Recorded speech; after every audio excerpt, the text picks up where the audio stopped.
G. Willikers here, and welcome back to the Holy Land. Some walks are measured in miles, others are measured in memories, and a very few are measured in history.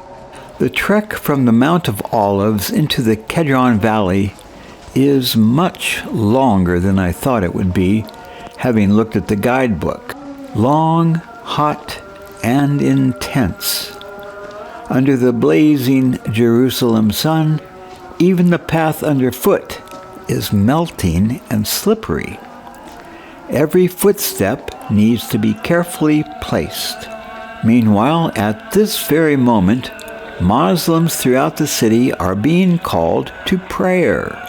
The haunting chants of untold numbers of muezzins echo from every direction, filling the air with insistency. On my left stretches one of the most remarkable cemeteries in the world. Thousands of white limestone graves blanket the western slope of the Mount of Olives, descending almost to the Kidron Valley below. More than 150,000 souls now rest beneath these stones. For generations, Jewish families have desired burial here because of an ancient hope that, when the Messiah comes, the resurrection of the dead will begin upon this mountain. As a Christian, I believe the Messiah has already come, and that he walked this very path that I am now stumbling along. One reason that trudging down this road is hard is that it leads to the Garden of Gethsemane, where Jesus was betrayed by one he called his friend. At home, history may seem distant. Here it is at hand. Gethsemane. The name comes from the Hebrew words meaning oil press. In ancient times, olives were gathered here and crushed beneath massive stone wheels until every drop of precious oil was pressed from the fruit. A fitting symbolism. Before Christ's body would be broken upon the cross, his soul would first be pressed beneath the weight of what lay ahead. For we travelers, however, there is a great relief once we reach the garden. After the long, loud march past the roasting dead, this quiet and shaded peace is a welcome balm. The olive tree trunks twist into extraordinary shapes, weathered by centuries of wind, rain, drought, and war. Some of these trees are thought to be nearly 1,000 years old. What stories they could tell, and perhaps do, among themselves. Tales of kings who have conquered or been conquered. Empires that have risen and vanished. Unlike men and their temporary contrivances, olive trees endure age after age. One could wish to have faith in God that was so deeply rooted and enduring as these trees. For me at least, that is far from the case. It was here in this garden that Jesus asked Peter, James, and John to remain awake with him, watch, and pray. That should have been easy enough, but he actually had to come back and wake them more than once. Could you not watch with me 1 hour? Who among us would not jump at the chance to render the Lord that seemingly small service? The poor disciples could not manage, but it wasn't entirely their fault. The powers of darkness were very strong that night. The underworld and its demonic ruler thought they were going to conquer and destroy what they feared most, the incarnate light of the world. No wonder if they befuddled the Lord's disciples in order to take away even that support. Jesus had withdrawn a short distance into the darkness to pray alone.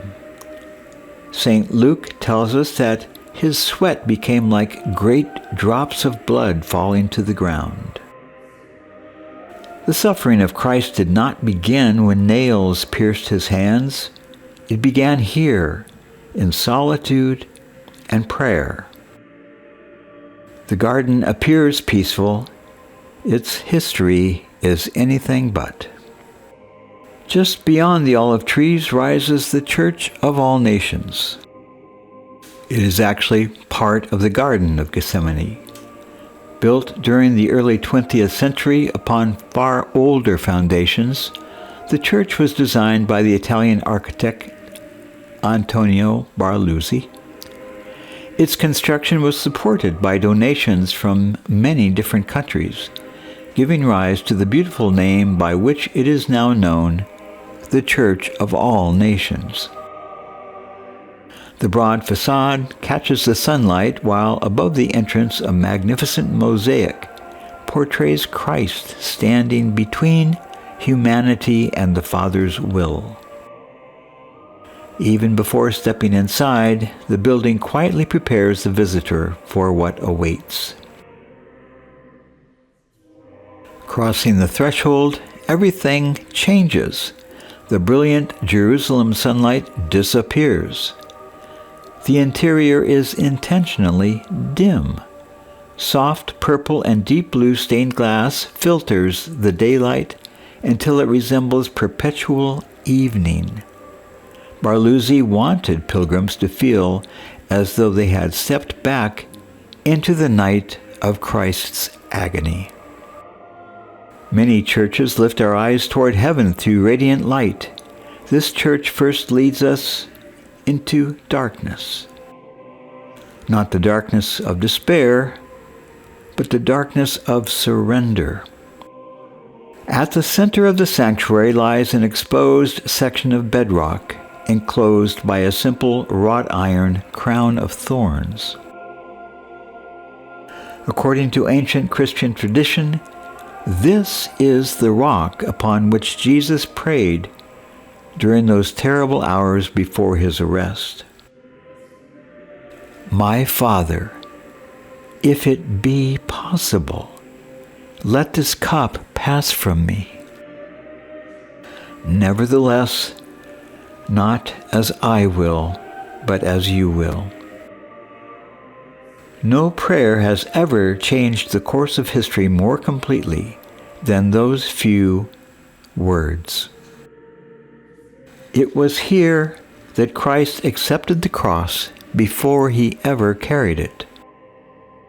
Calvary began in Gethsemane. Most of those in the church now are probably visitors like me, yet we are all drawn to this same very, very hard rock that Christ prayed on, spiritually. Every follower of Christ is faced throughout life with the inner imperative to surrender to God's will rather than seek our own. God wants this for us, as it is the only thing that can really make our lives good, truly good. But I know I could not have done any better than Peter, James, and John. Jesus had asked them only to remain awake and pray. Yet 3 times he found them sleeping. I am like that, sleeping when I should be praying, sleeping through entire years. I am upset and irritated instead of being grateful for the trials God sends to wake me up. The disciples are easy to understand. I am like them, only worse.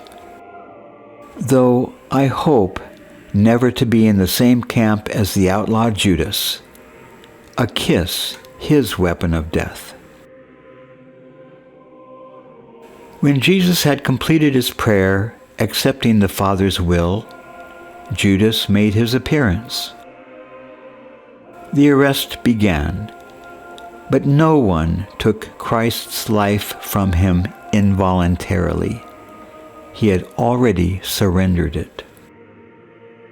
The great victory won in this garden was not of the military, nor even of men. It was of God's light over demonic darkness. Though that darkness, being darkness, did not comprehend that the victory it anticipated would actually turn into its utter defeat and annihilation. And the stakes were far higher than just one man's life. They were salvation, the condition of either eternal blessedness or eternal wretchedness for all of mankind. I am very grateful to be here today, even though I know that I cannot really grasp the immensity of it. In the months or years ahead, this experience will continue to unfold itself within me, and, hopefully, bring healing to my troubled soul. I want to surrender as well, but don't even know how. I don't know how to become the fully human man that God intended me to be. I will try very hard, but I know the heavy lifting is up to Him. Holy places and things are very important. They actually can change us. This is why the relics of saints have been revered through the ages. Sanctity comes through them. Outside, the sunlight seems almost startling after the soothing darkness of the church. Life does move forward.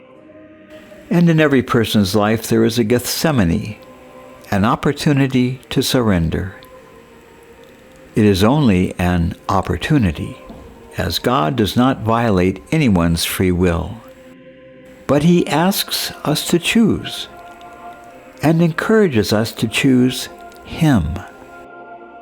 The world remembers Calvary, but Calvary truly began here, among olive trees, upon a hard rock, in the silence of a garden, while His disciples' eyes were heavy, where the Son of God prayed what every Christian must learn to pray.